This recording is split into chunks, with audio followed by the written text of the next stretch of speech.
Hey everyone, it's Jason. Welcome to Final Girl Series 3. In this video, we will be looking at one of the featured films, both the killer side as well as the location side, all in one video. So it might be a little bit longer.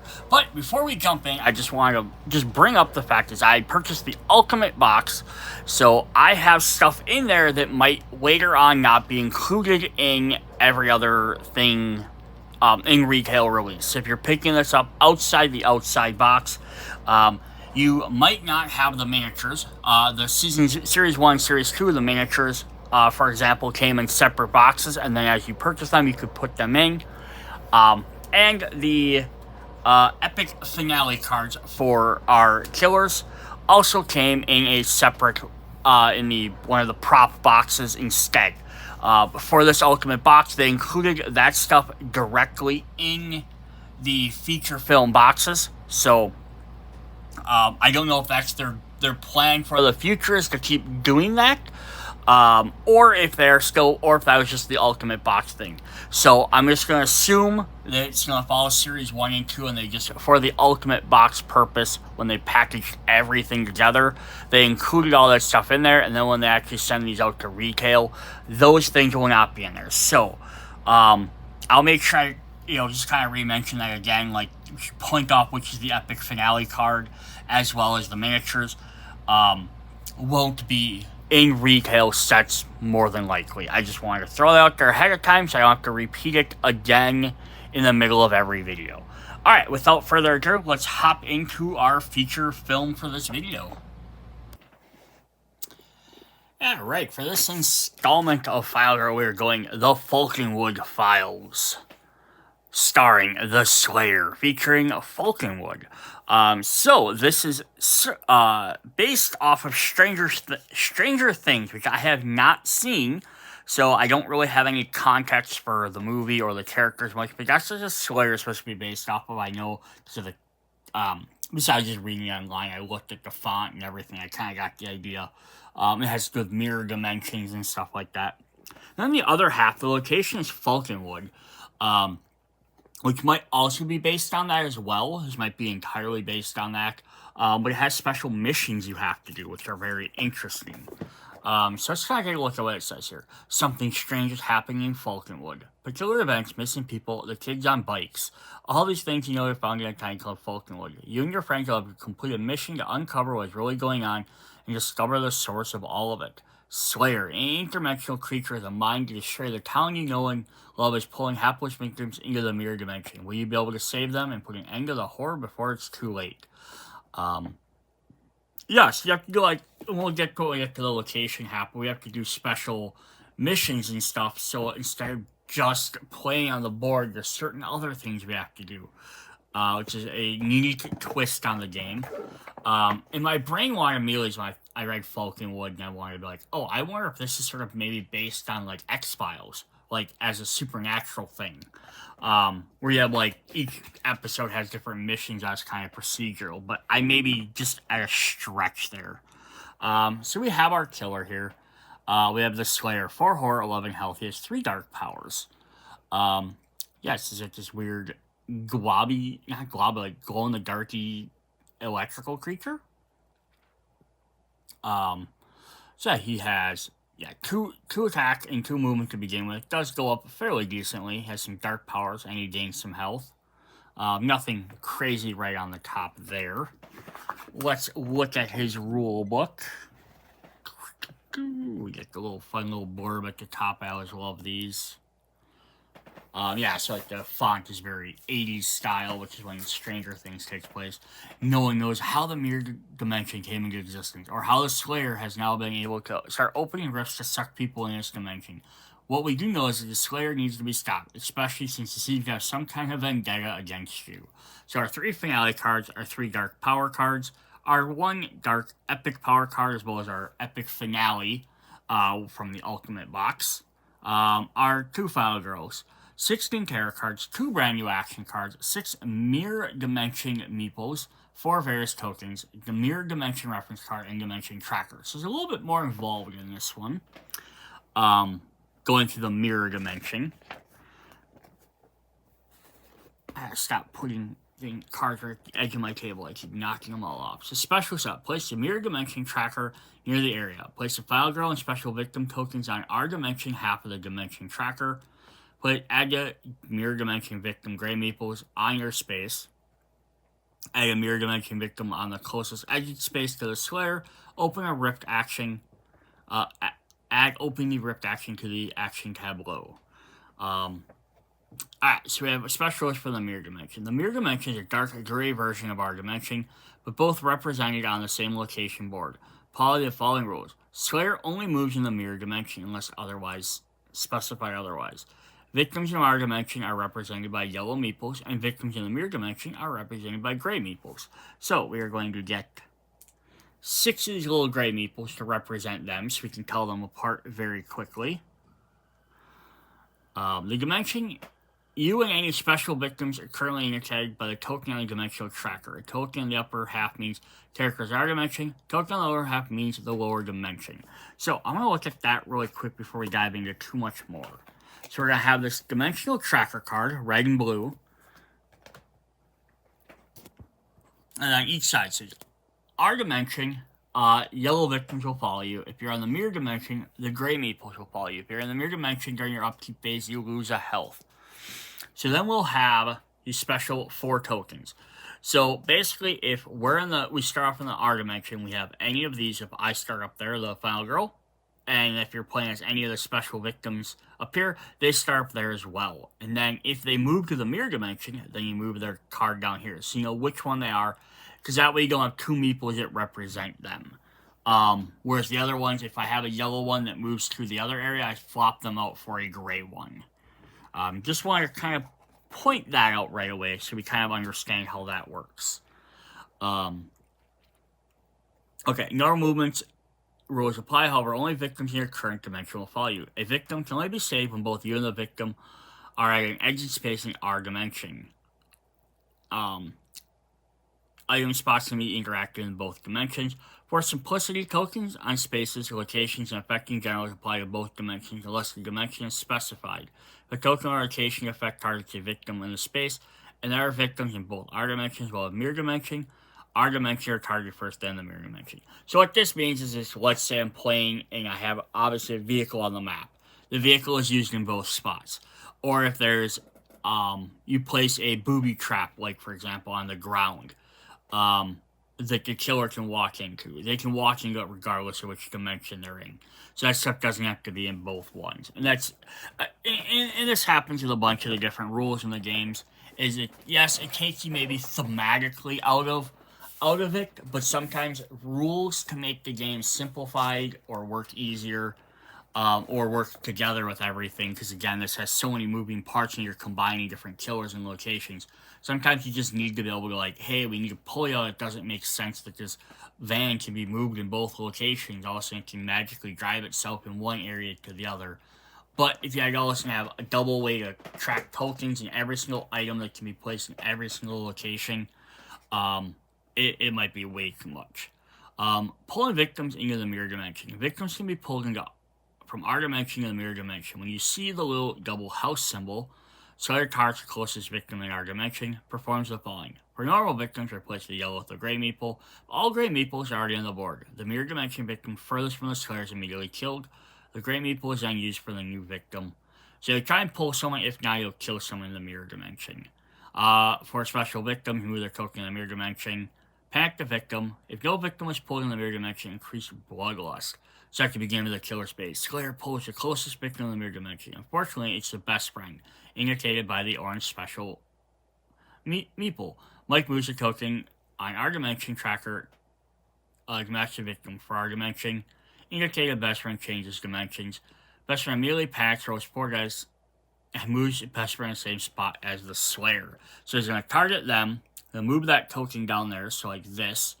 And they ran over to that space. Mike decides to play Open the Rift and succeeds, allowing him to move into the mirror dimension.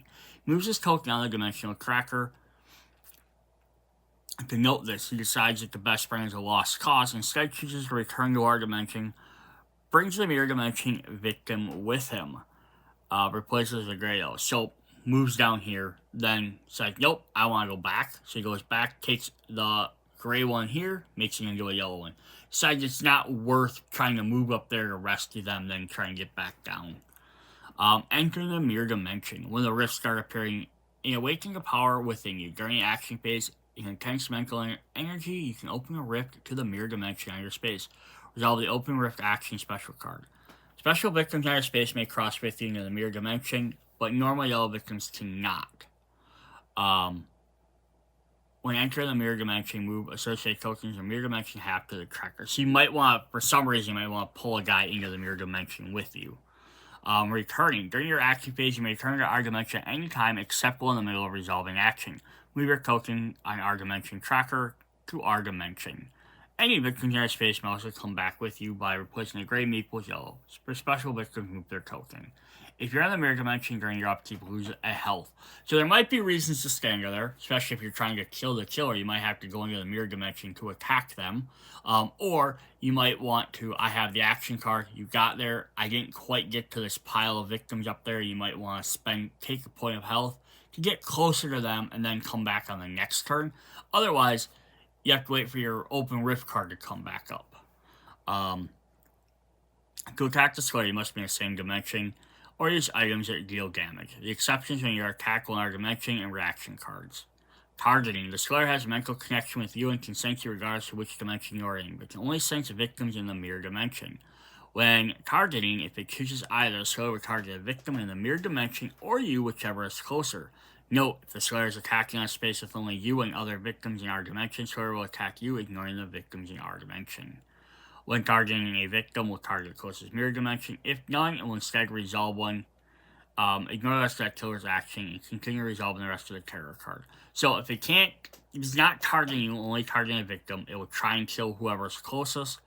If there aren't any that he can get to, then he'll pull someone in there. When targeting a foul girl, it'll target you regardless of which one. And then finally, we have the panic phase. During the panic phase, do not panic victims in our dimension unless an interdimensional rift collapse finale card is in play. For example, the Slayer is in a mirror dimension, and start of the panic phase, he's in two victims in our dimension and 2 with mirror dimension. Since the victim was killed during his turn, mirror dimension will panic, our dimensions will not. So basically, they don't know what's happening in the other realm, so why would they panic? So it sounds very complicated, but it's generally not. It's basically, the victims are in the mirror dimension, you have to either go there to save them, pull them back out, or you have to go there to kill the killer. Occasionally he'll pop up. Other than that, it's not too terribly difficult. It sounds more than it is. We do have a little card here for reminders for the mirror dimension. So it's only attack victims in the dimension. You can attack you on your attack Slayer. Reaction cards do damage. Only exit space only in our dimension. Token spaces work in both. Only victims in our dimension will panic. Only victims in the dimension and the same space as the Slayer will panic. Now again, this right here kind of goes against what this just said at the end. It said, during the panic phase, do not panic victims in our dimension. I think it's just, if he's in that space, he'll only target people in that space. And then on the other side, resolving these. Determine the closest victim. Tie from the space of the victim with the most victims. Normal victim, replace yellow. Other ones, change them on the tracker. If there are no available ones, he kills the guy, moves. No victims in our dimension. Resolves creates bloodlust, and it targets them. So, all stuff we just went over. Just quick reminders. Alright, then we have our dark power cards, which are always the bottom half of the character. We have mind control. During the upkeep phase, all victims in the mirror dimension will move 1 space towards the Slayer. Master plan. When there are 4 or more victims in the mirror dimension, add the following to the killer's final action of the finale card. Targets 1, moves, and attacks. Renewed determination. Whenever you resolve a mirror card on the finale card, Slayer immediately moves 1, targets 1 and moves 1 space. And then the epic dark power card. It's in my head. At the start of each action phase, discard 1 random action card from your hand or lose 1 health to choose 1 action card to discard. Ooh, so random or you have to pay it to choose a specific one. Neither are really great options. Alright, then we have our top ones, which are finale cards, such as Mirror Dimension. He's going to target and then attack. Yeah, so at least he doesn't get to move around a lot using those. It's kind of helpful.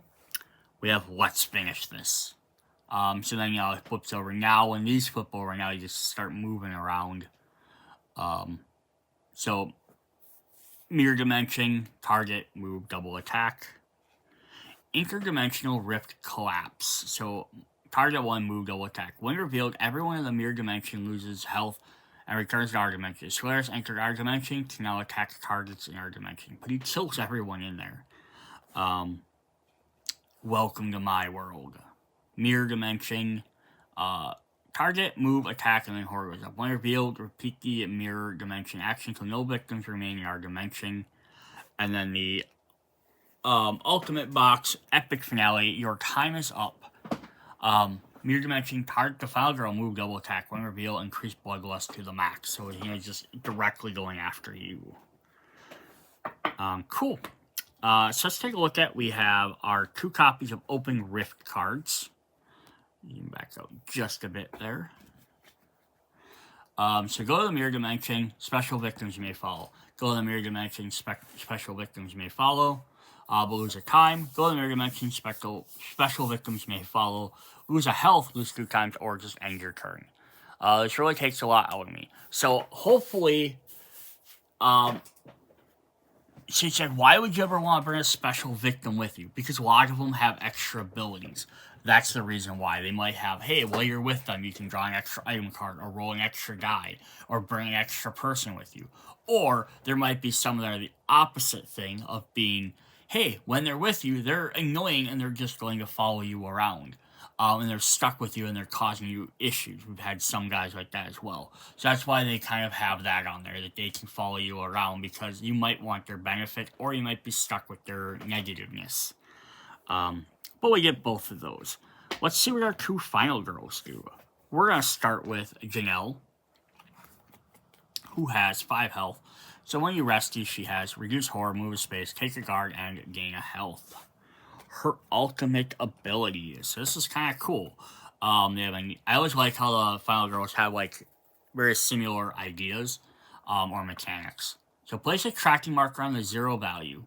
After resolving a miss resulting on a horror or saving a victim, move the marker 1 space to the right. When resolving an action card deal damage, you may increase that damage dealt by the number of spaces on the marker, then return the marker to 0. So instead of gaining every time you rescue a new victim, instead of gaining an extra thing, you up this counter.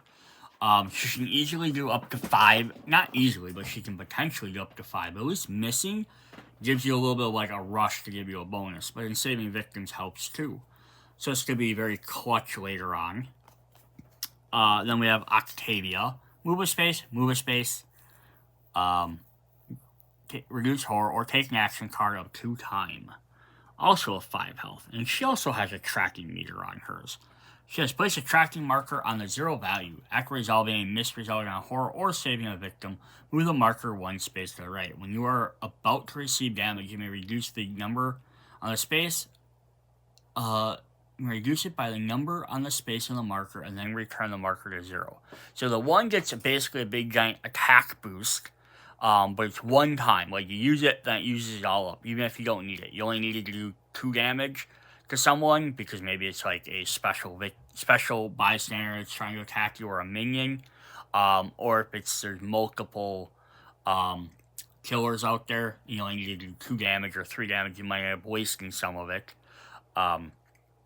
Or hers is the same idea. It's it's going to help reduce damage, but if you only needed to reduce, you got it up to 5 or 7 just because you kept rolling bad or whatever, and you only need to reduce 2 damage.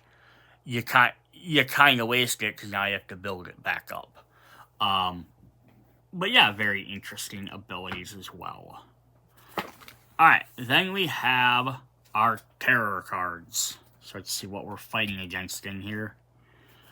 We have 2 copies of People Are Disappearing. So mirror, target, move, attack, horror goes up. I felt something evil in this. I feel something evil in this place. No victims drawing the terror card. If there are more victims in our dimension than mirror dimension twice, and bloodlust goes up twice. 2 copies of It's After Me. Target Final Girl move attack, horror goes up. It can detect blood. If you are at not full health, the Slayer puts the Slayer in your space. Target, move, and attack. 2 copies of it came through the wall. Target, move, double attack, and horror goes up.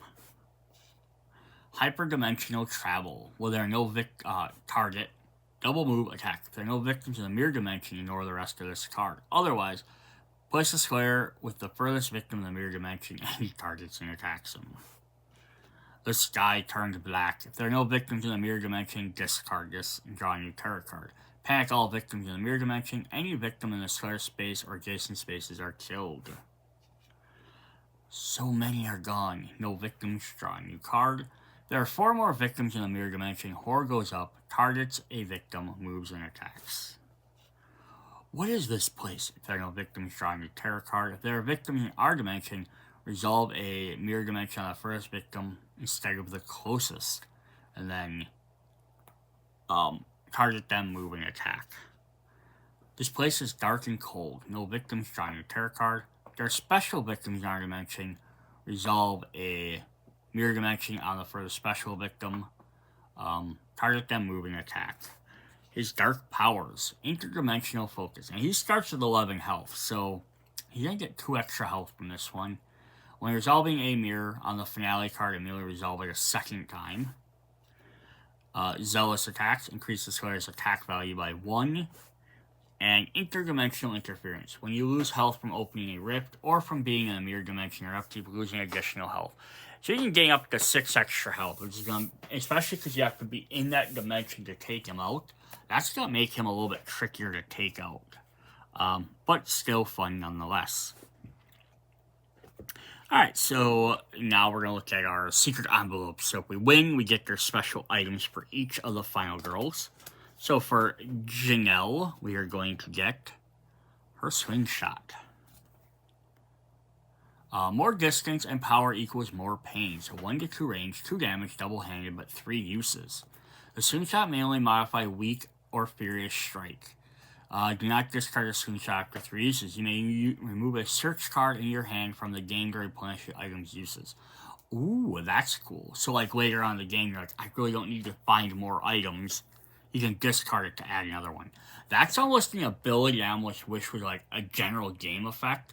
Like, right, if you only have 2 search cards to begin with, like, right, you could discard a search card, like, remove it from the game to replenish an item's resources. Because there's some of them cards would be cool to be able to, like, hey, I searched, oh, I found some extra bullets, right? But now you can't use that search action anymore. Because just later in the game, you're like, I got my gun, like, after my second search. I really don't feel like searching for anything else. You know, it would give you a reason to keep getting them cards, at least. For Octavia. Always the hindsight, right? Octavia's spellbook. So this is a little bit different. We have a magical character. Things are about to heat up. Discard during the action phase and choosing an adjacent space. Make a horror roll. Everyone in that space takes double damage for each star. Cool. So you have to roll a dice, so it could be no one, could be nothing, could be everything, but also does damage to everyone. So multiple killers. Minions, great. Victims in there, you might have to sacrifice them. Awesome. Alright, and then we have our miniature of the Slayer here. A little glowy stuff dripping off from the probably lightning. Definitely be interesting to try and paint all that. Yeah, like the skull face is really cool. I know how you make him like the translucenty green. But definitely neat. Alright, let's go ahead and take a look at the location. Alright, so now we're going to look at the Falconwood Files. Before I get too much on the board, I want to do a quick side note on here. Is for the components, we're going to get little keys that have little letters and numbers on them. So on the back side, the targets we have like A1, A2, A3, up to A6. But these are misprinted from the original Kickstarter campaign and the first printing run. So we had to actually order through them replacement token tiles. So they caught them after the first printing, but it actually replaces A3, A4, A5, and A6 with B1, B2, C1, and C2. So the numbers on the bottom is still 3, 4, 5, 6, but instead of it being A1, 2, 3, 4, 5, 6, it's actually supposed to be A1, A2, B1, B2, C1, C2. There's one mission in particular in the game that is actually affected by that.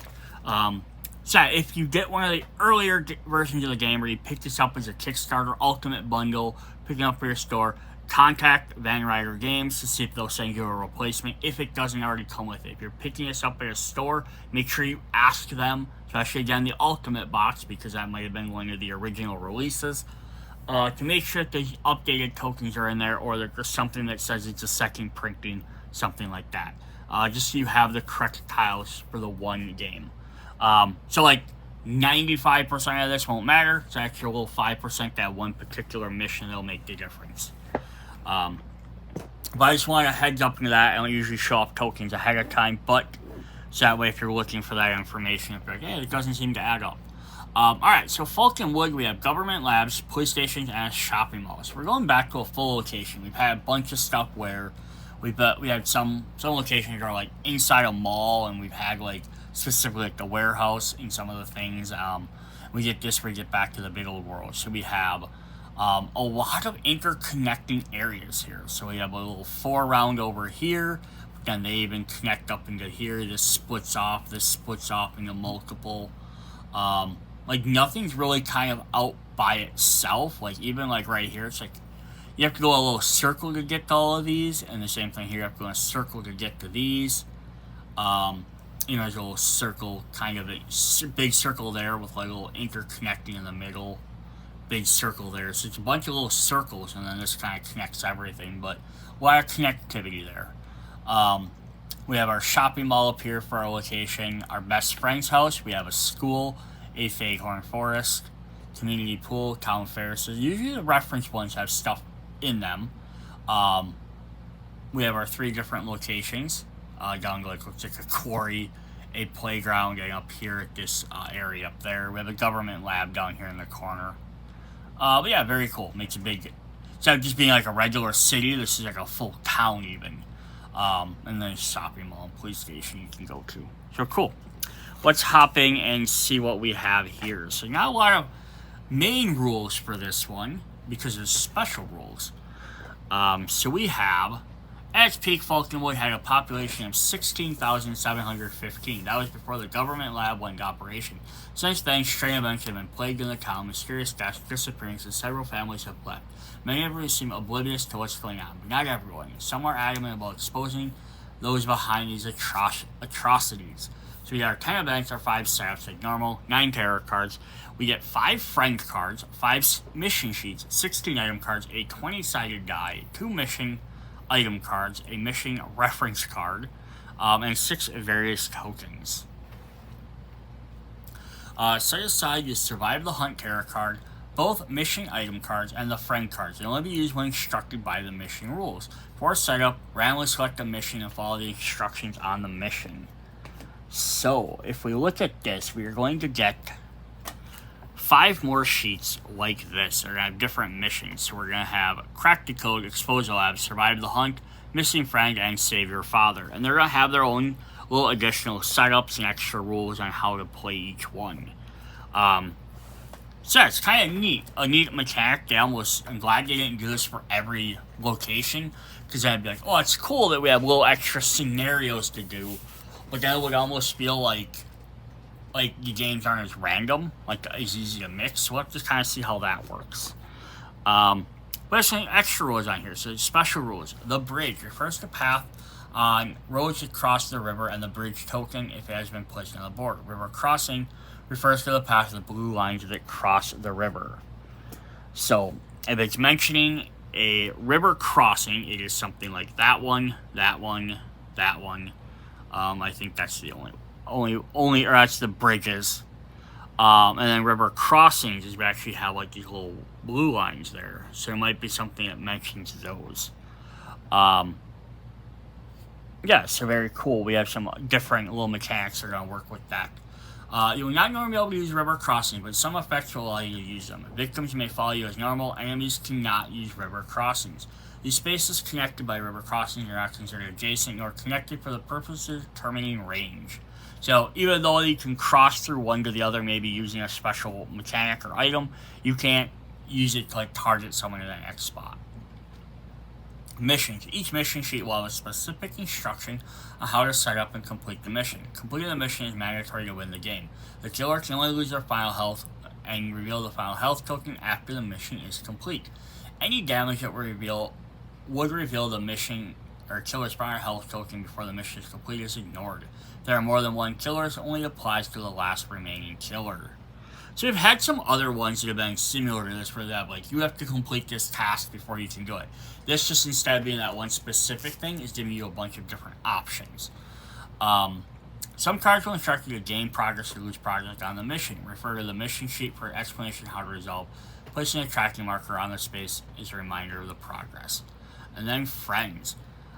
When you complete a mission, a friend will join you to help you defeat the killer. Friends are considered special victims, but have three important differences. Friends will follow you into the killer space.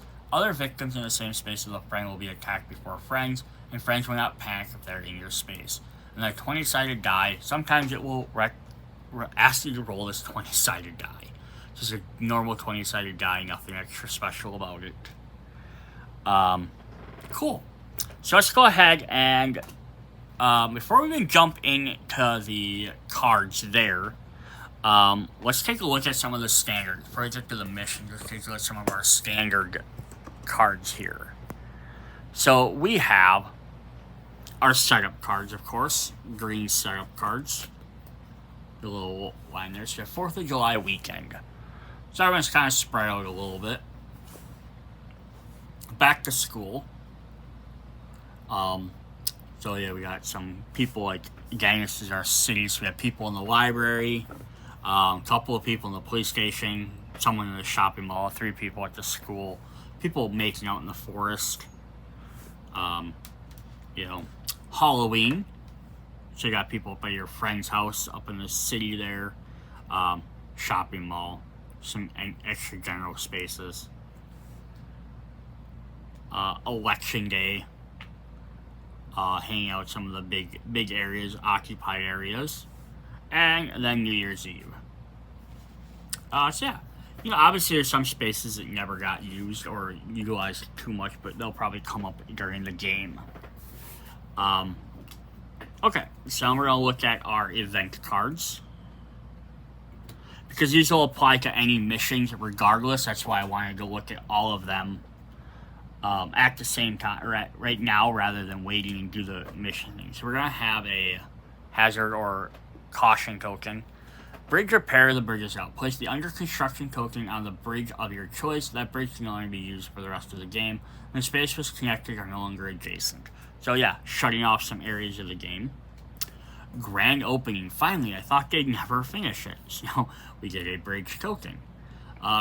Cover the river crossing of your choice with a bridge token. These spaces are now adjacent. Conspiracy theorist. My hands are lethal weapons. Place a conspiracy theorist in the shopping mall.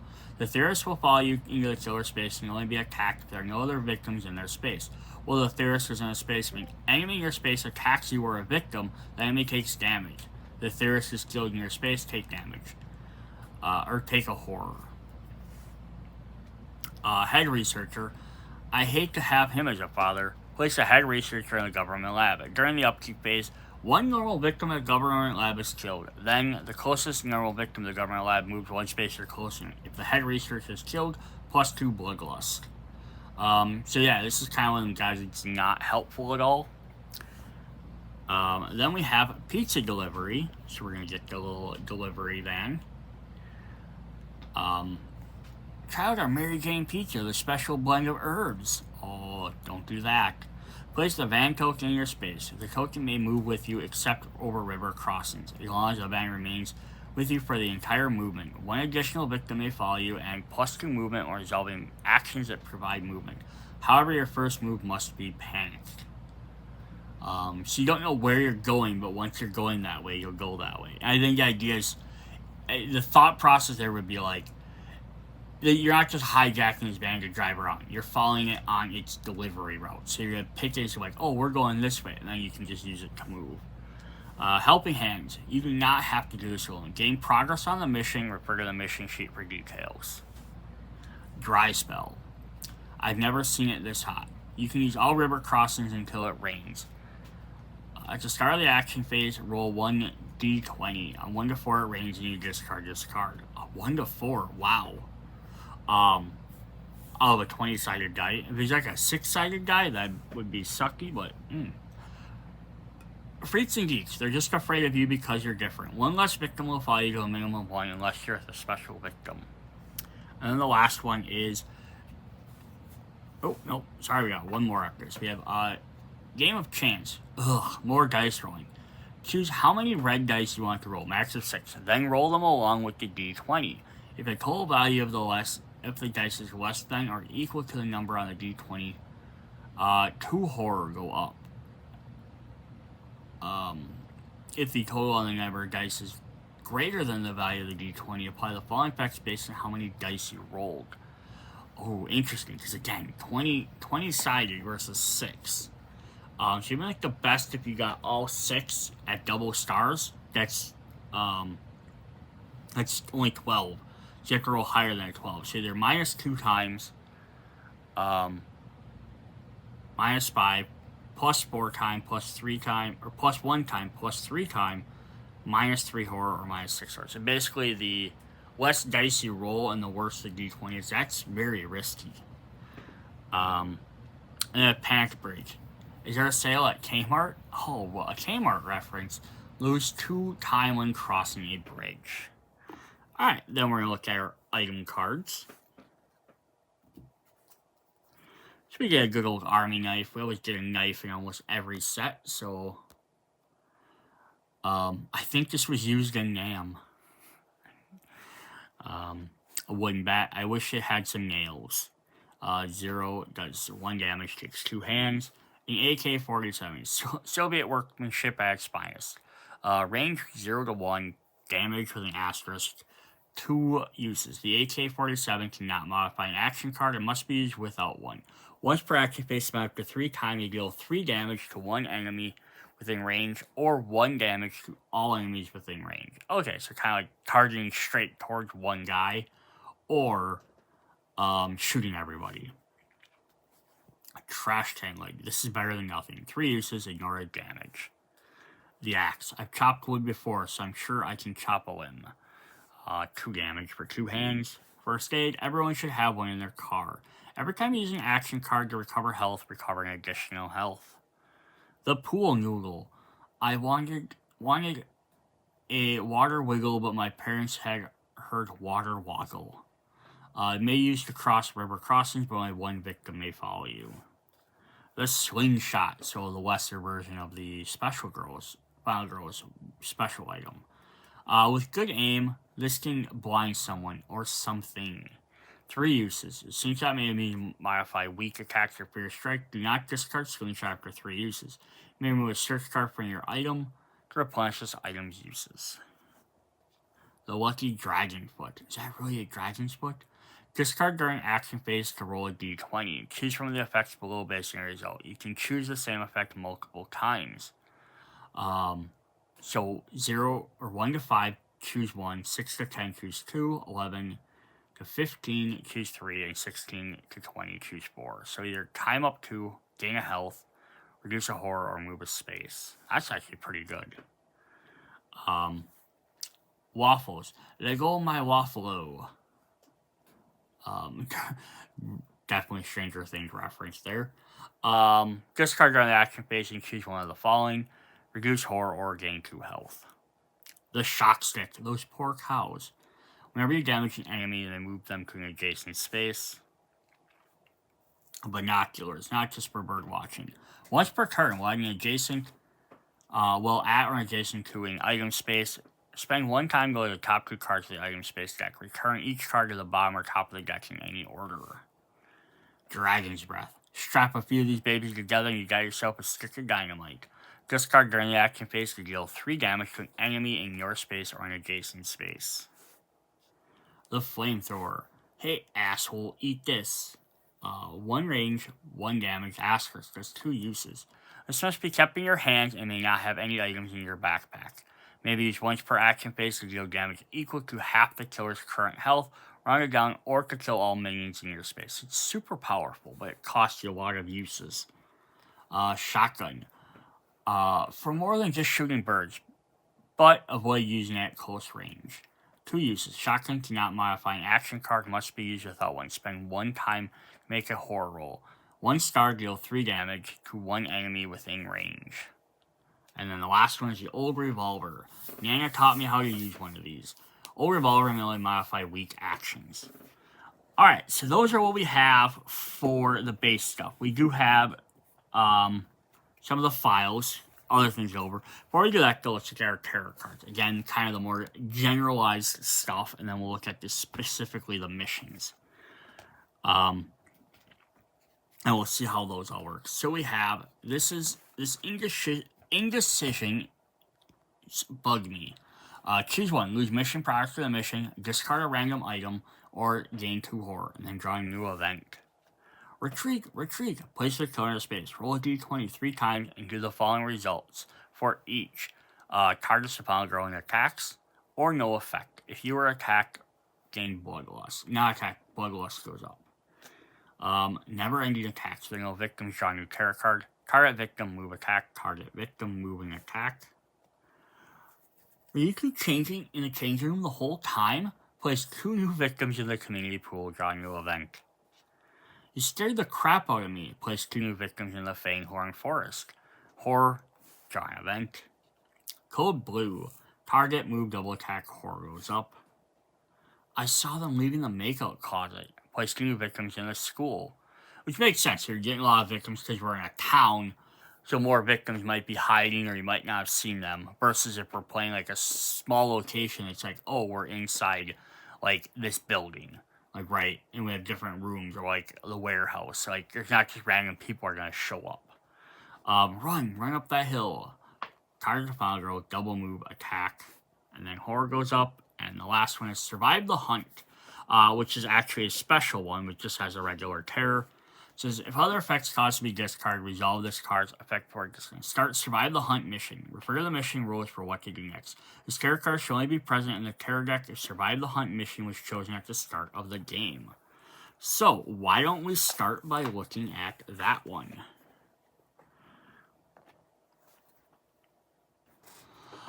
Alright, so here's how our mission cards are going to look like. So survive the mission cards are big giant pieces of paper. Survive the hunt. Secret agents have arrived in Falconwood and they have 1 mission to eliminate you. Eliminate them before they get to you.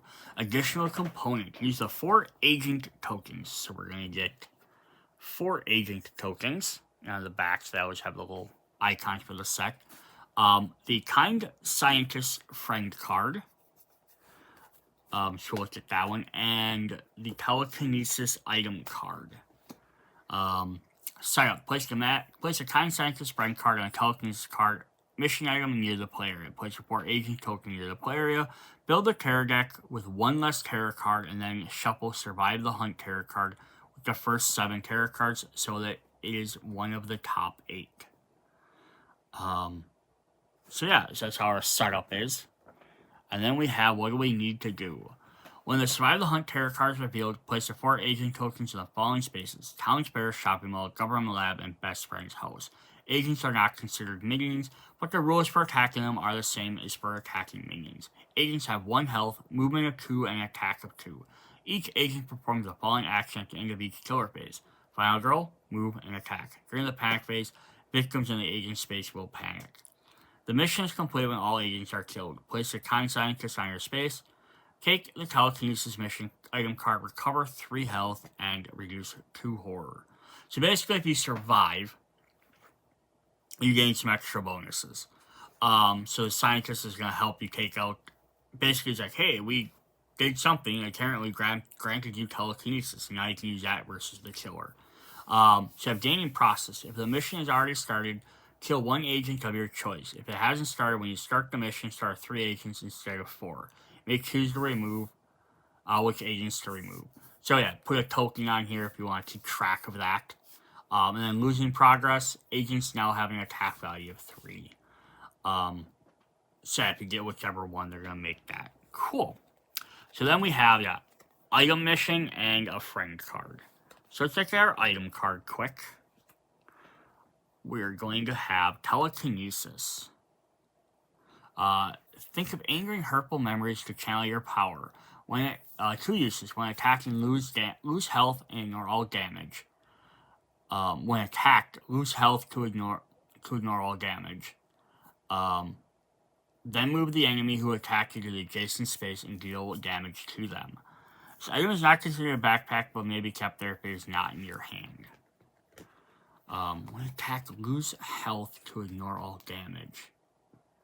Oh, okay, lose 1 health and then ignore all damage. I was thinking it was like, lose a health point for each damage to ignore. I'm like, but then it's just the same as taking damage. And then we have the kind scientist. Science is neat. Well, the kind scientist is in your space. Change 1 red guy, horror guy to a star when resolving action cards to recover health and recover 1 additional health. So that's very neat. They'll kind of follow you around and help keep you alive. Alright, so let's look at our next mission. We're going to have Save Your Father. Chico is always going to use that orange meeple, which is why we didn't have them in the event deck. Government officials have imprisoned your father to keep him quiet. Help him escape before he's transported to another prison. 9 mission tokens, 6 with the T symbols, and 3 blanks.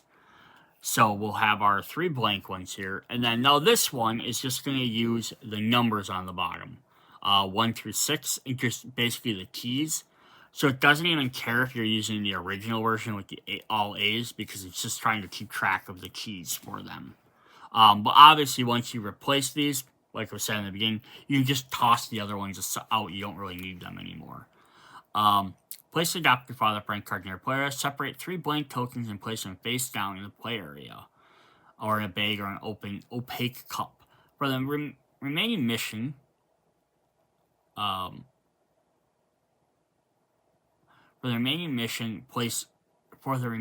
tokens, place 2 face down in each of the following spaces: Government Lab, Shopping Mall, and Best Friend's House.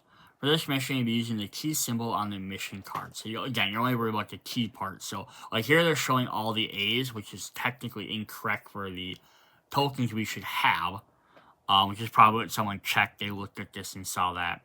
But we just need to worry about the key part of them. When you end your movement on spaces with mission tokens, you may discard a search action to place both tokens face down in the play area. Shuffle them with the other mission tokens here. This is a mission token, or if you have the bag or cup, put them with those. Once per action phase, you may help your father by performing the following steps at the police station. Spend 1 time to reveal 1 mission token and place it in front of you. If you have revealed the second blank token, or if you have run out of time to spend, you must stop. Otherwise, you may choose to stop or repeat starting at step 1. Okay, so basically if you start with 3, if you only put, you get 2 of the tokens at first, so you have a 2 out of 5 chance to try and get this. Once you've gotten 2 blank ones, you have to end. If you reveal 2 blank tokens, immediately end the action phase. All mission tokens revealed are shuffled back in the token. If you stop before revealing 2 blank tokens, remove any revealed blank tokens from the game, and place all revealed tokens with keys onto the sheet. It's just a way for you to get rid of the blank tokens. If you reveal 1, you reveal a key, you could get rid of, or just reveal 1 blank. You usually just get rid of the blank one, so next time you don't have to worry about that. Keep trying feature turns until there are 3 key tokens on a sheet, at which point the mission is complete. So now you get 2 of them in each area, so you have to go at least each area twice, or at least 2 different areas. When the mission is complete, place the Adopt Your Father card on the police station, look through the item deck at the police station, take 1 item of your choice, shuffle the remaining items together, form the item deck. Gaining process, 1 less key token is required to complete the mission, or losing 1 more is complete. So you might need potentially in 1 location, but for sure 2. So that's pretty cool. Alright, so then we have our Adopted Father card. Use your brain and stay out of trouble. While Adopt Your Father is on your space, change 1 horror dice to result to a star when resolving action cards that deal 1 damage or deal damage, deal 1 additional damage. If the doctor father is killed, place gain 2 horror. Cool. Alright, so then we are going to look at our next mission, our third one. Expose the lab. The lab is performing experiments that are endangering Falconwood. It's time to expose what they're doing. 6 mission tokens do not include the ones that are blank on one side. So normally we're going to have all these that have these, but the blank ones here we don't want. We just want the ones with numbers and letters on them. Reporter friend and tokens reference card. So here we have, place a reporter friend to the side, place 3 random mission tokens spaced down in the government lab space, setting aside the other 3 mission tokens, have the reference card nearby. So again, they're showing all the A's, but we're not really worried about that as much. For now, we'll be using the numbers 1 through 6, which are available on all of the tokens. For this mission, you'll be using the number 1 through 6 tokens in reference to the token sheet.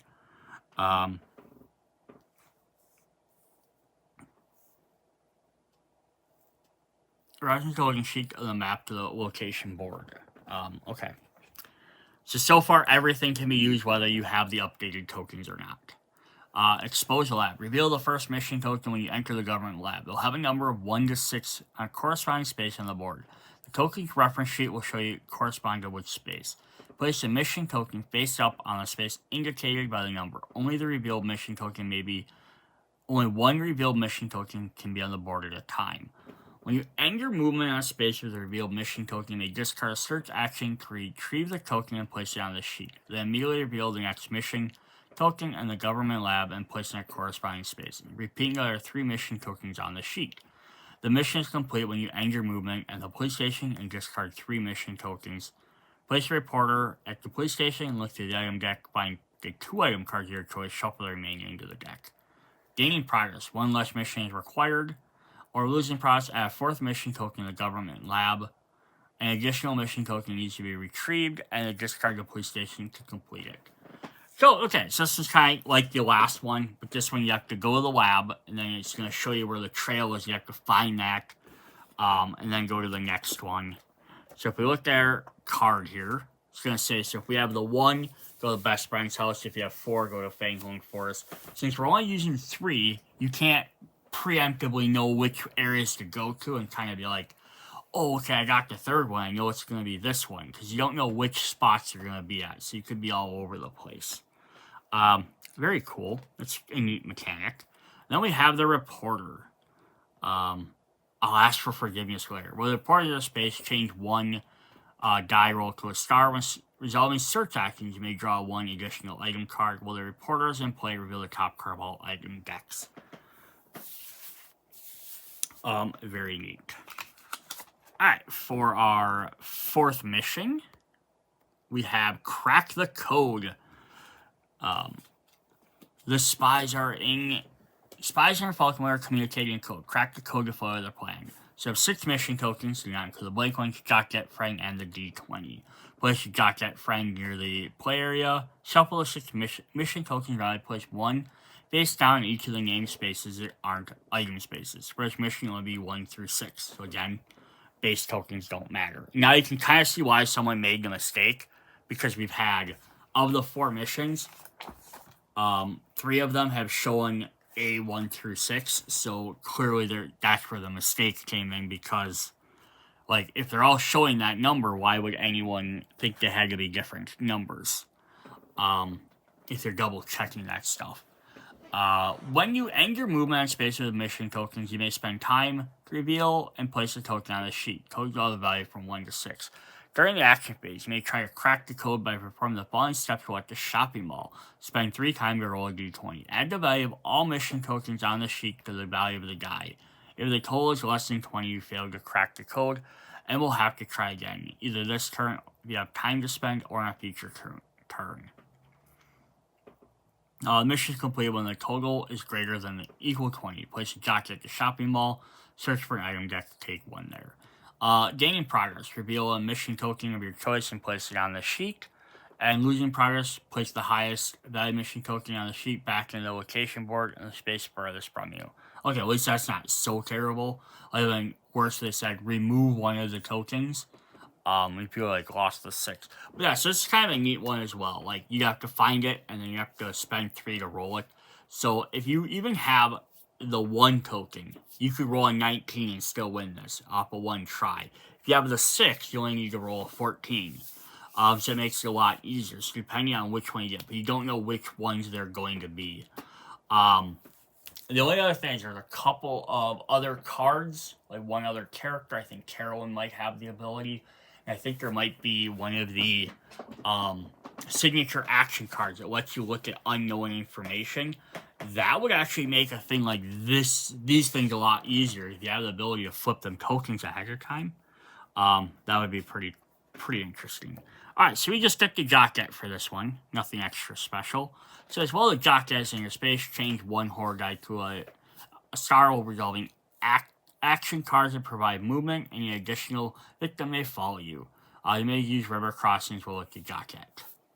Wow, she looks like Farrah Fawcett. Aha, that's cool, because of the old 80s reference.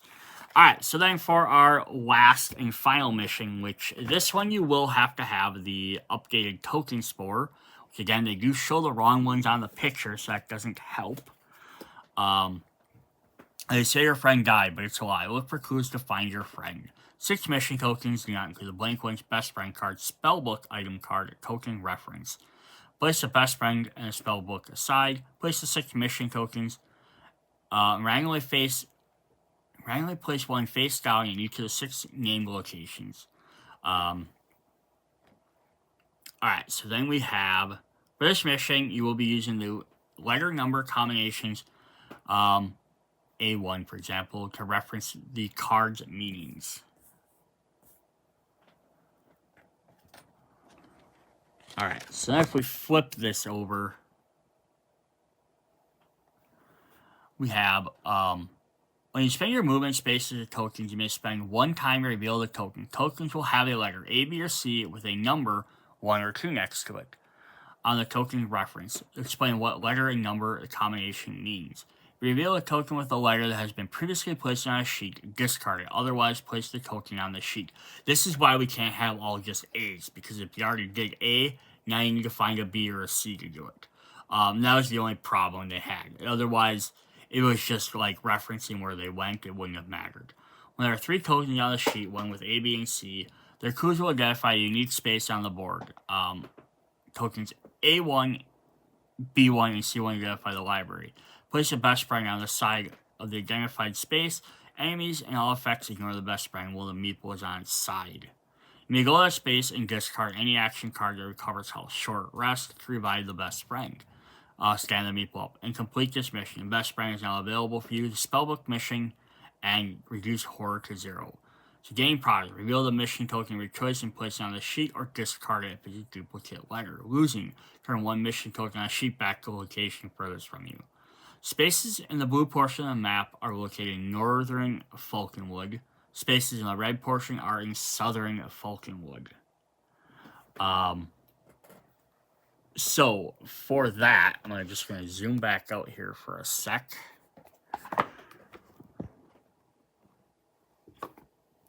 So, we have blue area, kind of like over here. And then we have, like, the orange area. So, that's what would make sense, right? But that's not what this is showing. This is showing it goes across the top of them. Oh, so it's north and south. So it's kind of like across the river here, and it goes under this, over that, so like kind of like right in there. You know, very confusing to have something like that, with a mentioned thing. Alright, so then we're going to have our reference cards here. So this is kind of give us an idea of where it goes. So it's going to say, so you have to kind of solve the puzzle, right? So if you have A1 or A2, it's going to say east or west of the river. So it's going to either be this side if it's A1, this side if it's A2. It's going to be north or south. So again, it's going to either be up above here or below there. And that's going to say the first in alphabetical order or the last in alphabetical order.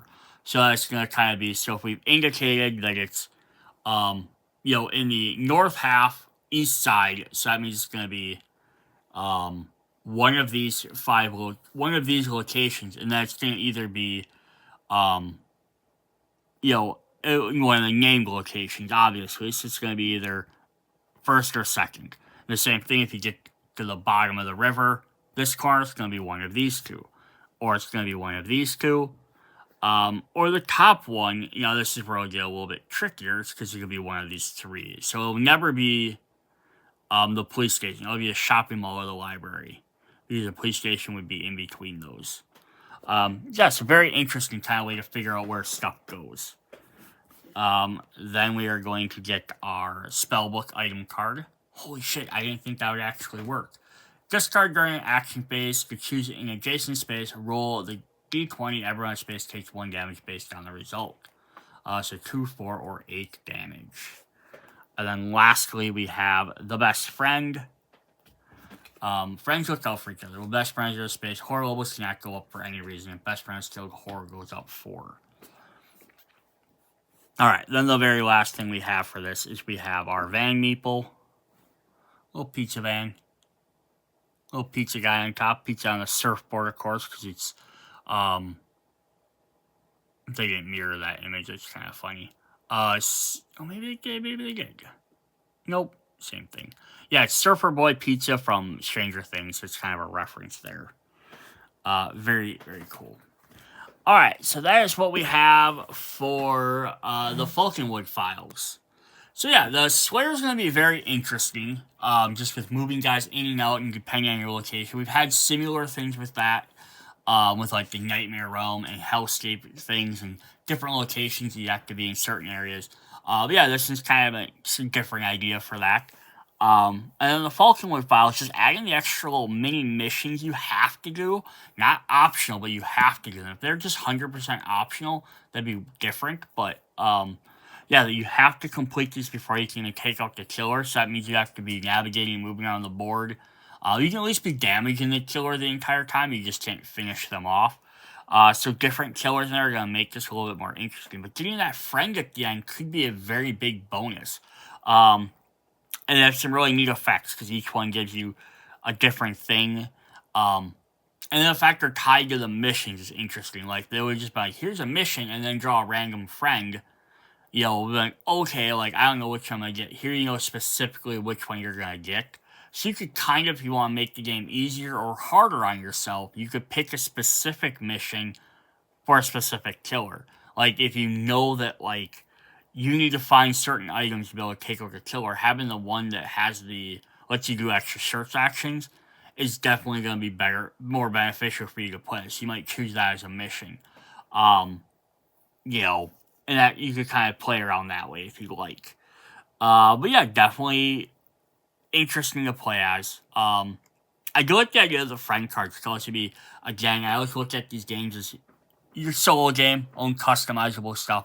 You could potentially take these friend cards, add them into any game, and just remove the orange card, the orange meeple one from any event deck that would be in there, unless it's tied somehow to the location.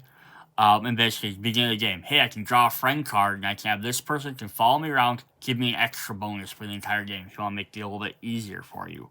Or even be like, hey, after you flip to your final ability, if there's still a meeple in play, you can turn one into the best friend, or the friend card and go find them, or something like that. So very cool. Alright, that's what we have for Series 3. Check out the rest of the videos if you haven't already. See you guys later. Bye.